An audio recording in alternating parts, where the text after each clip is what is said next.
Hey there, friend. Long time no see. I've got another story about one of my cases to tell you, so I suggest you get comfortable. It started off like any other day in a shithole city. I did my usual sweep before looking at a few job listings. There was one that caught my eye, some suspect wanted by the Gamma Enforcer Division. They labeled him armed and dangerous, my favorite. I didn't have much information to look at. The best they gave me was a phone number and a set of prints. They were average height, and their partner was a receptionist. I didn't even know what the suspect looked like, but I figured I should give the number a try.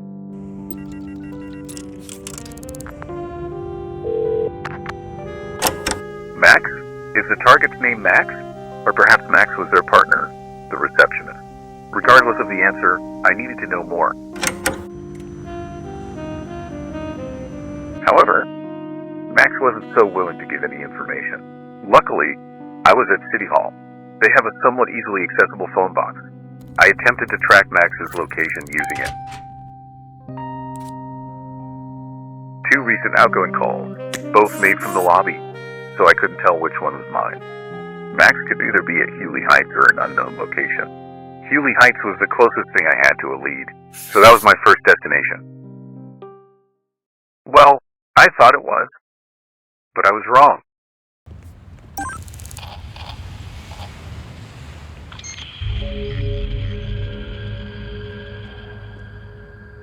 I put the current case aside as one far more urgent fell in my lap.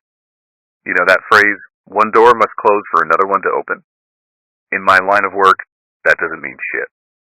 I looked around Payne Street for the scene of the murder. I turned a corner, and there he was. A man laid dead on the ground. Next to him lied a business card. I thought maybe it was his, but upon picking it up, I realized it was a message. My first instinct was to check for any fingerprints before someone else found it. Fingerprint type B. I searched the man's corpse for anything of use, and found a wallet. Murad Popov, company director, reduced to a body on the sidewalk. Poor bastard. Next thing I noticed was a bullet wound. Something small, like a handgun. This had just happened. The body wasn't even cold.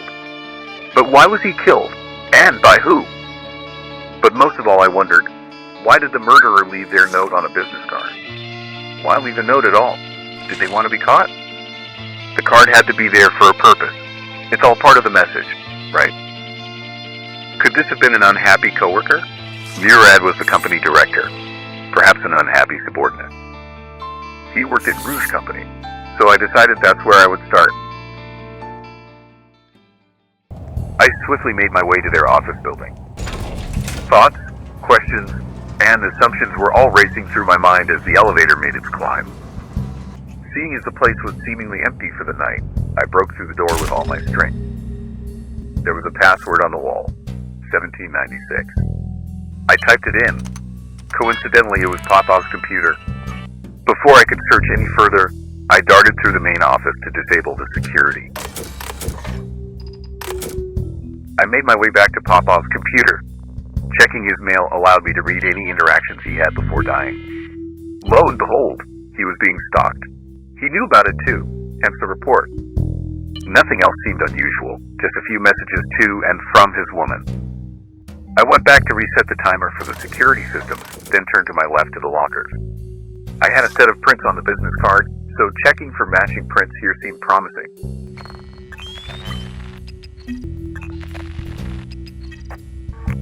Then I found it. Fingerprint type B. The locker belonged to an L, though I couldn't confirm the prints were Sowell's just yet, but this meant the murderer was at Rouge Company. I flipped on every computer in the hopes of finding Sowell's desk. After a few short moments, there it was. Fingerprint type B was all over Sowell's desk as well. Sowell had to be the one who left that business card. In their drawer, I found a probation notice. Sowell was in trouble for subpar work performance. Had I just found one, if not the motive? Lucky for me, their passcode was posted on their cubicle. Lady Sowell, 104 Barber Center. I got you now. I searched her name in the employee database. Fingerprint type B. She was without a doubt at the murder scene. I left as quickly as I had arrived, and I walked with purpose. I had questions to ask, and answers to find with my own hands. If I could find a pistol or revolver on her, Lainey's soul would be behind bars for a long time.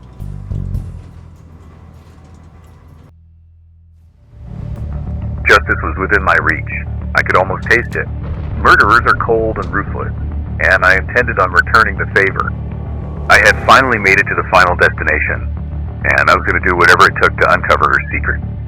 I carefully lockpicked the door. My intent was to do this quietly.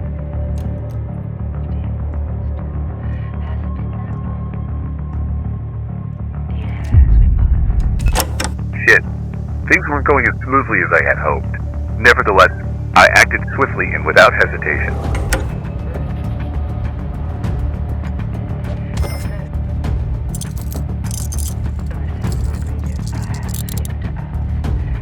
With Laney incapacitated, I began searching the house for any further evidence.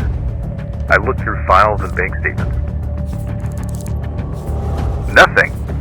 Had I been wrong all this time? Was Laney framed? I won't lie to you, doubt seeped into my mind. I desperately looked around for any hint of guilt.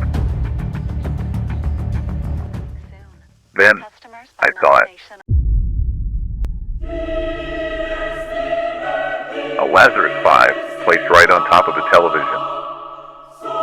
A Lazarus 5 uses low-caliber 8mm ammunition, the exact kind found in Murad Popov's corpse.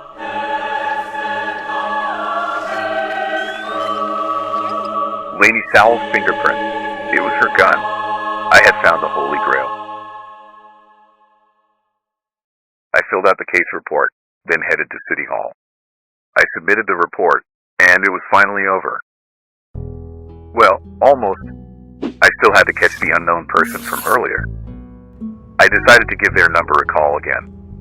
2305. This go around, I knew what time I called.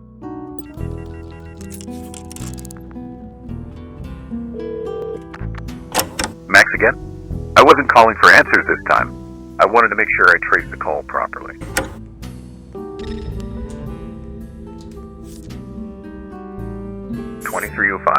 Looks like I was on the right path last time. That was all the confirmation I needed. I headed to Hewley Heights straight away. Once I arrived there, I realized I had a problem. Naturally, the first step was finding a room containing names of all the residents. However, this building didn't seem to have one. I asked around a bit, but no one was being cooperative. I nearly ran out of options. The only remaining method was scanning doors for fingerprints. I knew I was looking for fingerprint type A. I also knew this would take a while. This method wasn't very fruitful, unfortunately. No matter how many doors I scanned, I couldn't seem to find a match. I started running out of hope. I scanned door after door after door. Not a single match. As a last resort, I scanned the mailboxes. I knew I hadn't found any matches on the doors, so the chances of finding fingerprint A here was unlikely. But they had to be at Hewley Heights, right? I mean, that's where the phone call was traced to. I went through each individual mailbox. I couldn't believe it. The suspect's fingerprint, there it was, clear as ever. I wondered how I could have missed it on the doors. There was a problem, however. The print wasn't clearly placed on one mailbox. It was in between apartments 801 and 1101. I took the elevator to floor 8 and snuck into 801. All I could find were fingerprints type BB and BC, one for each person living in the apartment. The suspect didn't live here. After that, I paid a visit to 1101. I looked at the computer and was truly baffled. K. Donaldson and J. Knox. I knew at least one person in my suspect's apartment had to be named Max. 1101 wasn't the right apartment either. But how could this be possible? The fingerprint was in between 801 and 1101, yet neither of those were the right one. I had no clue which apartment was the one I was looking for. What I did know was that a person named Max lived there. My best bet was to search the government database at City Hall.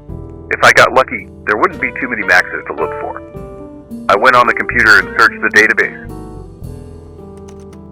Apparently I was lucky after all. Only one person named Max in the neighborhood, Max Schwartz. Could this be the person who picked up the phone? A wave of relief ran through my body. Max Schwartz lived at Hewley Heights. Apartment 204 to be exact. I knew he had to be the guy I spoke to. However, his fingerprint was type BM. He wasn't the suspect I was looking for. The file also revealed that Max was a receptionist. The note I had received when I took the case stated the suspect's partner was a receptionist. So Max was their partner after all. All that was left for me to do was head to Healy Heights to identify and detain Max's partner. I briskly made my way back to Healy Heights and lockpicked apartment 204's door. Max was awake. I had to be careful. I tried to sneak in, but they both heard me coming. I got hit pretty good, but I managed to take them both down. I handcuffed them, then searched the man's fingerprints.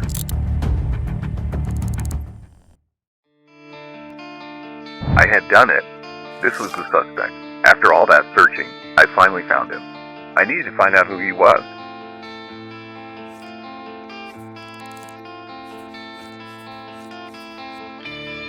Aaron Smith. He was a tough man to find. I filled out the case report, then returned to City Hall. It was a long day of hard work, but I had completed both cases. I brought Murad Popov's killer to justice, and I successfully tracked down an unnamed suspect. All things considered, it could have gone much worse. The sun was setting, and it was about time to clock out. Good story, right? I hope you liked it. I can only hope the next time we speak, I can tell you about a case that was nice and simple. Something tells me it'll be anything but that. Anyway, until we meet again,